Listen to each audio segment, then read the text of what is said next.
안녕하세요. 공인중개사 일소화입니다. 이번 영상에서는 민법 공부 방법에 대해서 상세히 알려드릴까 합니다. 첫 번째로 민법은 사례 형태로 묻는 문제가 되었습니다. 제가 말하는 것은 판례도 판례지만 갑이 어쩌고 을이 저쩌고 하면서 사람이 등장해서 지문 해석하여 푸는 사례 형태 문제입니다. 그런 문제는 반드시 그려놓고 푸셔야 합니다.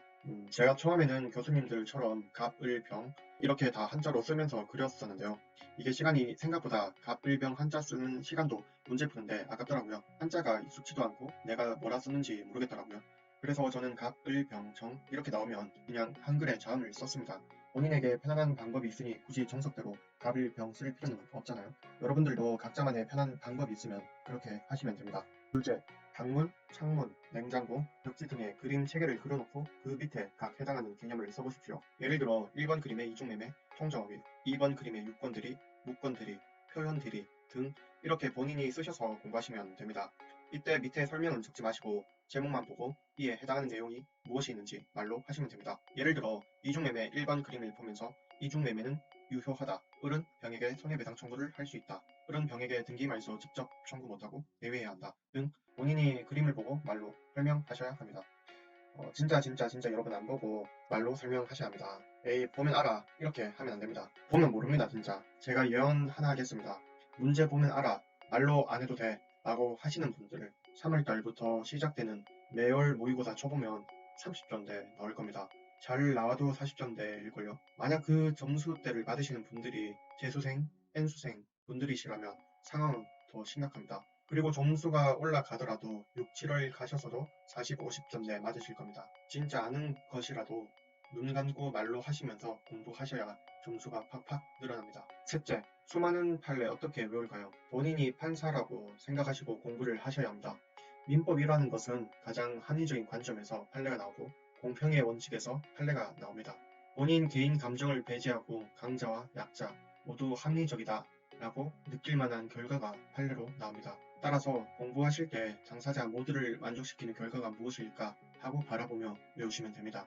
이때 공부하실 때 OX 형태의 문제집이 있다면 도움이 많이 될 겁니다. 넷째, 103조, 104조, 107조에서 110조는 일상생활에서도 재밌습니다. 103조 반사회 질서 행위의 법률행위는 무효로 한다. 이와 관련한 판례들이 재밌는 판례가 많습니다. 본인들이 외운 판례를 주변인들에게 써먹어 보십시오. 야, 너가 지금 하는 건 103조 위반돼서 절대적 무효야. 라고 장난도 한번 쳐보시면 본인이 신이 나서 말하다가 막히는 부분이 있으면 공부하게 되고 또 머릿속에 들어오게 되어 있습니다. 다섯째, 민법을 절대 자기 맘대로 해석하시면 안 됩니다. 조금이라도 모르겠거나 헷갈리면 각 교수님들께 여쭤보시고 제대로 이해하셔야 합니다. 저도 처음 공부할 때 103조를 제멋대로 해석을 해서 104조도 틀리고 주임법, 상임법을 잘못 해석해서 중개사법까지 틀렸던 적이 있었습니다.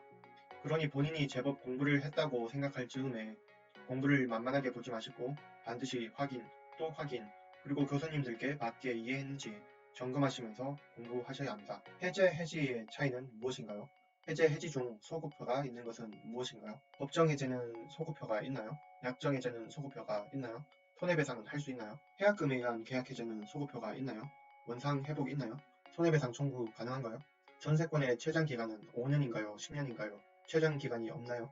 임대차의 묵시적 갱신과 주임법의 묵시적 갱신 내용은 같나요? 잘 모르시겠나요? 시험에 나오는 것들입니다. 보면 알아 했는데 막상 정확한 차이는 모르겠죠. 그러면 그 문제는 틀린 겁니다. 민법은 100번 봐도 모자란 과목입니다. 실무에서도 가장 많은 상담을 차지하는 것이 민법입니다. 실무 가서도 교재 보면서 말할 거 아니잖아요. 꼭 꼼꼼히 정확하게 비교하시면서 공부하시길 바랍니다. 민법을 해놓으면 일상생활에서도 재밌게 써먹을 수 있는 상황이 많습니다. 이왕 하는 거 재미있게 공부하시면 책도 여러분을 좋아해서 붙으려고 하지 않을까요?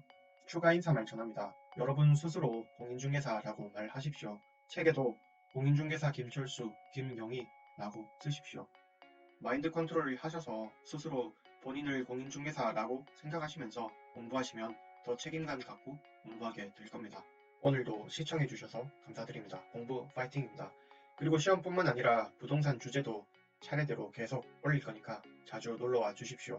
이상입니다. 정보 중심의 유익한 부동산 1위 공인중개사 SY였습니다. 구독하시어 부동산을 함께 배워봅시다. 감사합니다. 영상 밑에 보시면 더보기 란이 있습니다. 클릭하셔서 내용을 조금 더 상세히 한번 확인해 보십시오. 고맙습니다.